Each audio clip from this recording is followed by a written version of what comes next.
Today we're going to show you how to reassemble this 84 through 89 instrument panel. The first thing we're going to do is we're going to clean this housing up. We're going to use some compressed air.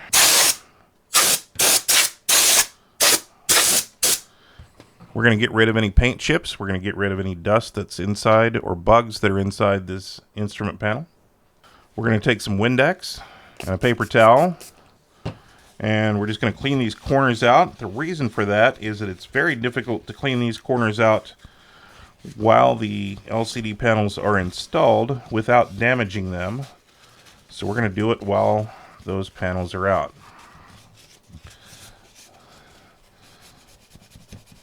Send the customer home with a nice clean instrument panel. Next, we're going to clean out any debris inside. It almost always lands on the bottom here.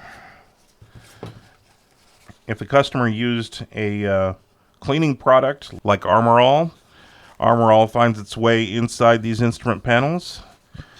And we would use paper towel and Windex to clean that out. I'm going to reinstall this leaf spring that holds the LCD panel in place. I'm going to make sure it is rotated as far clockwise as it will go without bending. And I'm going to make sure that this leaf spring lays flat along the face of this plastic housing. If I don't do that, it is possible to damage the center LCD panel.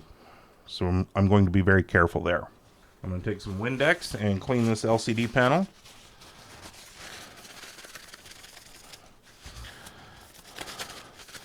The stuff that I'm using specifically is Equate Lens Cleaner from Walmart. It's essentially Windex without the blue coloring in it. I'm going to do the same thing on the back side of this panel. And specifically, I'm going to carefully wipe one time around the electrical connector edges of this LCD panel. Then I'm going to keep it in the same orientation that it was in when we did our mapping here. I'm just going to turn that around so that I can install it in the housing. We're going to hold the panel in place. We notice that these plastic tabs are sitting beside the glass panel. There are 3 of those plastic tabs here on the speedometer panel, and we're making sure that all 3 of those are beside this panel, not underneath it. If we don't have this panel positioned properly, when we reassemble it, this panel will be destroyed. And I'm just going to put the 2 rubber keepers in. If we look at these keepers are the same for the speedo and tack panel, and they are different for the center panel. So the 2 that are different would go on the center. The other 4 go on left and right panels. And if we look at these, the little arrow should be up above the LCD panel. We should see the arrow shape pointing up, pointing to the left here. Again, we're going to make sure those plastic tabs are exactly to the side of this panel. And we'll go on to the next panel. Now I'm going to go ahead and lay this flat. It's going to be a little bit more difficult to see it, so we're going to reposition the camera. Again, we're going to clean these panels before we put them back. It's very difficult to do after they're in there safely. So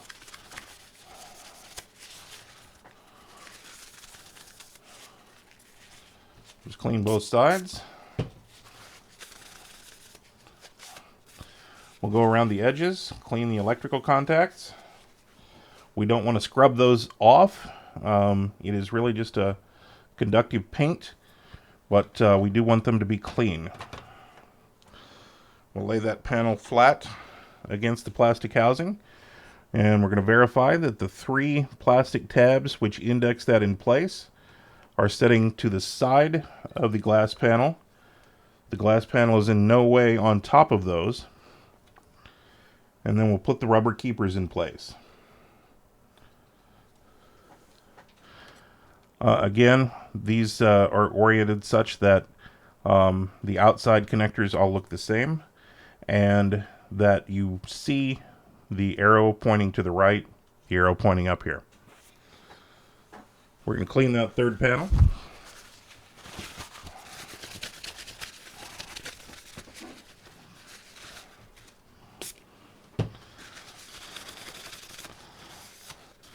We're going to wipe the electrical contacts one time, make sure they're dry and make sure they're clean.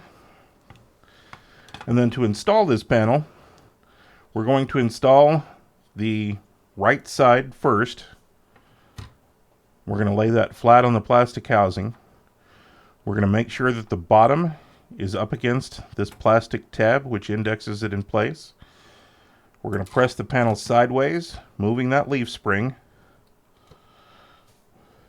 until it drops flat onto the plastic housing. And again, we need to see specifically that this panel is not on top of this plastic block, or this plastic block, or this plastic block here. It needs to be beside all three of those. And we need to make sure that the leaf spring is to the side of this panel, not trapped underneath it. Next, we're going to install the two rubber keepers. If we look at these rubber keepers, there is a flat side. That flat side goes down, and the stepped side goes up. And we're just going to press those into place. We'll go ahead and give a final cleaning to the back side of these LCD panels since I've touched them. The cluster isn't really sealed against dust, but we do want this to be as clean as possible, and so any dust that is on the back side of those LCD panels will show from the front side after we get this together. So we're going to go ahead and clean that off. We'll go ahead and clean that off with some compressed air.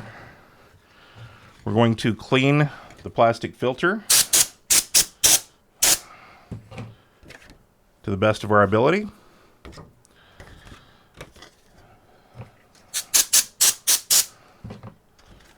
And then we'll lay it in place. There are 3 pins which index that. Those are located here, and here, and here. And we'll make sure that those 3 pins stick through the 3 holes in this sheet, and that it's nice and flat against those LCD panels. So at this point, the LCD panels are in place. We really don't want them to move until we get everything tightened up. We'll clean both sides of the diffuser panels, and we'll put those into place.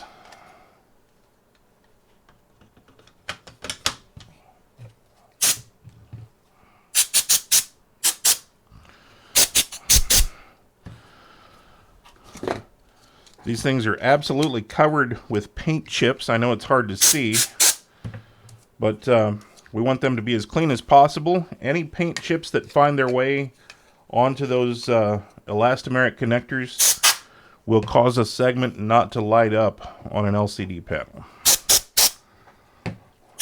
So we want everything to be as clean as possible. Okay.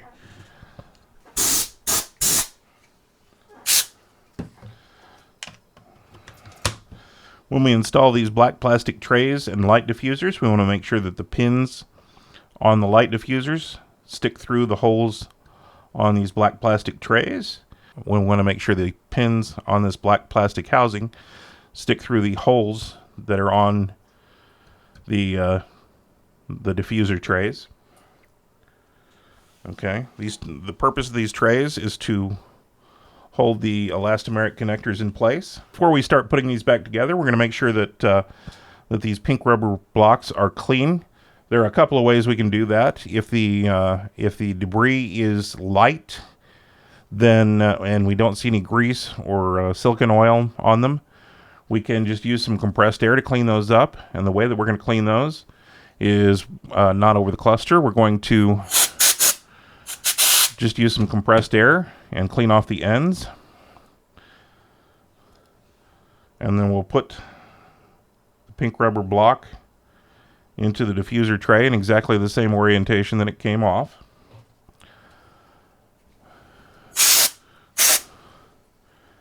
If those pink rubber blocks are not clean, or if you do see oil contamination on them, it is possible to use some hot water and Dawn dishwashing soap, and just fill the sink up with that, and put the pink rubber blocks in there for about 15 minutes. They will not absorb the water, and it will clean them quite well.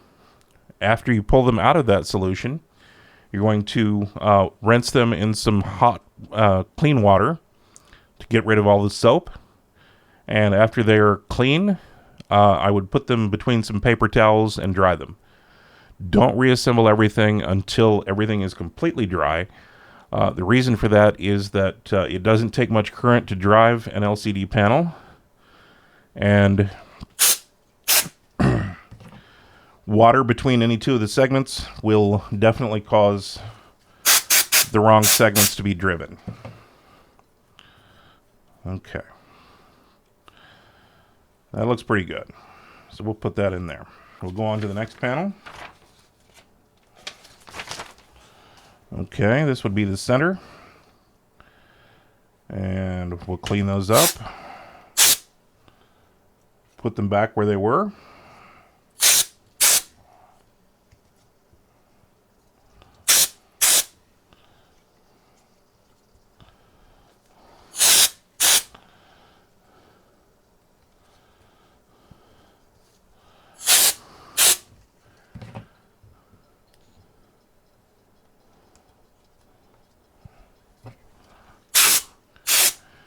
Now, if you didn't keep track of these, or if they got rearranged while everything was apart, it is necessary for these pink rubber blocks to be fairly free-floating inside the black plastic trays.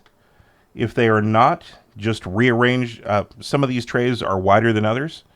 Just rearrange things until everything fits and everything moves freely.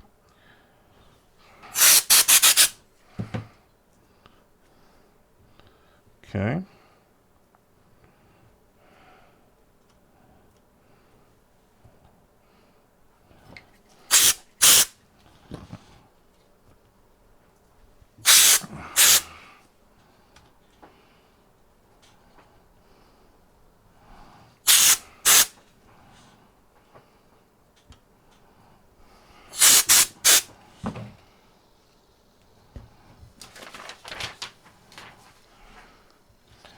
Okay, when everything's in place, go ahead and give it a final dusting to get rid of any dust that's landed on those pink rubber blocks since you cleaned them last.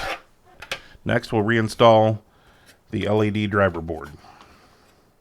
We're going to set that in place. We're going to verify that it fits flat against every single hole here. If it does not, there's a pretty good chance that one of the LCD panels is out of place. And you definitely want to address that before we tighten this up. If all of the LCD panels are not exactly like we showed you, at this point, the LCD panels will be destroyed. So stop and check your work and make absolutely certain that those LCD panels are next to the plastic locator tabs and not on top of them. Stop and make absolutely sure that the center panel is not on top of the metal leaf spring. If you don't do these things, the LCD panels will be destroyed. Replacements are available, but they're quite expensive. So we're going to take our screws and we're going to start around the edges just to make sure that the circuit board is lined up in place. We don't want to tighten down any one of these screws until we're absolutely certain that the circuit board is lined up above the correct LCD segments. And the way we do that is we just put a few screws in the holes. We'll go ahead and put the rest of the screws in place before we tighten anything up.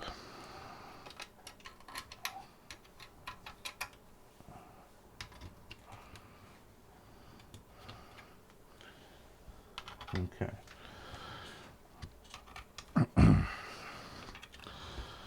All right.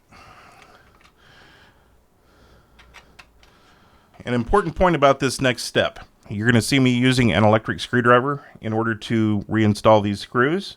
The reason for that is that the last 20 years of working on these has given me arthritis, and it's hard to do it by hand. Rest assured that I am using a torque-controlled electric screwdriver and that I've tested it thoroughly. If you over-torque these screws, the plastic housing will be stripped. It doesn't take much torque to make that happen. So be very careful when you're putting these back in place, and you probably want to do it by hand. As soon as the screw stops turning, you want to stop trying to turn it. You don't need to gorilla the screws. They just need to be hand tight. The other thing you're going to see us do is we're going to tighten these in a specific order. I'm going to start with the screws in the corners of the LCDs. So I'm going to go here, here, here, and work my way across the board. One thing that I'm doing here, it's sort of hard to describe, but I'm pushing down on the circuit board so that I'm compressing those elastomeric connectors, and I'm making absolutely certain that the circuit board bottoms out on the housing so that I'm not going to crack an LCD panel. And I'm feeling that happen before I ever tighten the screw.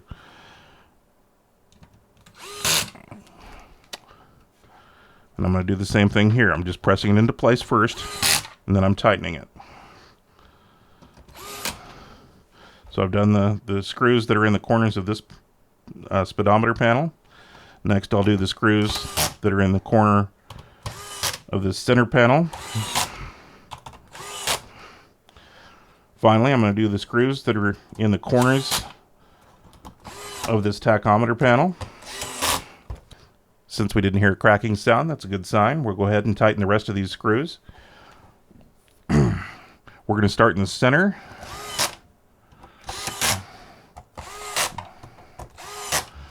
And work our way out toward the edges. So next we'll start here. And finally on the sides.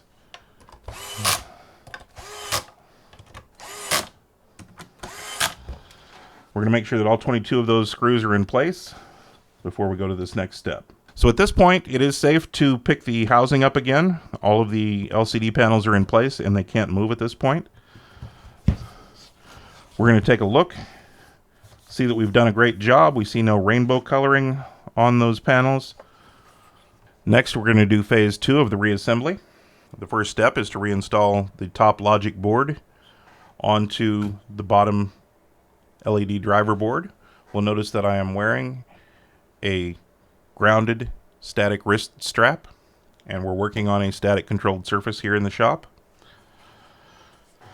We're going to place the board in the housing. We're going to make sure that each of the 12 pins is lined up. We might have to wiggle this back and forth in order to make that happen. We can kind of feel it lock into place when those pins drop into the holes. And then we're going to push down gently on that top board. We're going to press the pins through this connector. We're going to make sure that all 12 pins came through the connector and that one of them didn't become unsoldered from the bottom board. Next, we're going to drop the odometer assembly into place.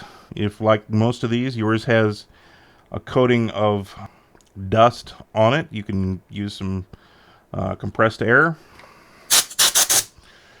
You can use some Windex on a paper towel and wipe at least the visible numbers. One thing that we tend to do is we run these 1 mile in the shop, and that lets us clean both sides of this this wheel, which is the one that shows the most dust. So we'll put that in the cluster face down.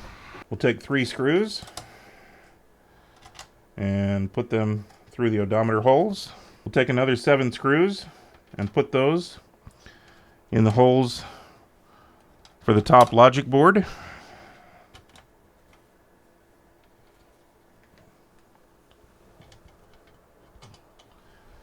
And then we'll tighten all those down.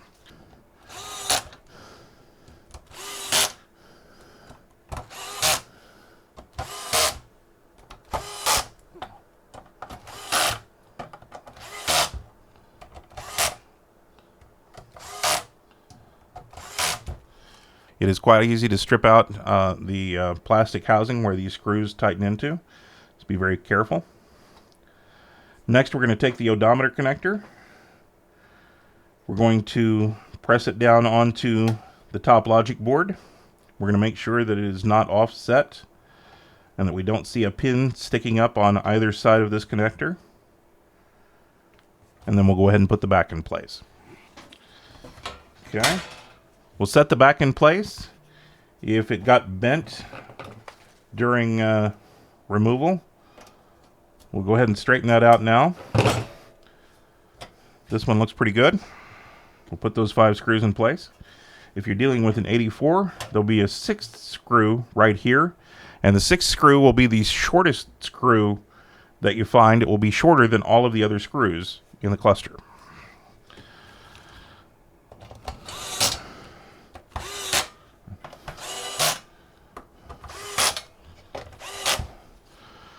My name is Bryan Thompson, and I founded the website Batee.com, where you can find more free information and videos to fix Corvette electronics. You can also find the parts and tools you see us using in the videos. Thanks to your support, I'm proud to say that 10 Americans have jobs. Hi friends, 20 years of experience can make these repairs look easier than they really are. But don't worry, we have your back. If you're not getting the results you see here, then stop and pack it up and send it to us. We have the parts, the tools, and the experience needed to do the job right.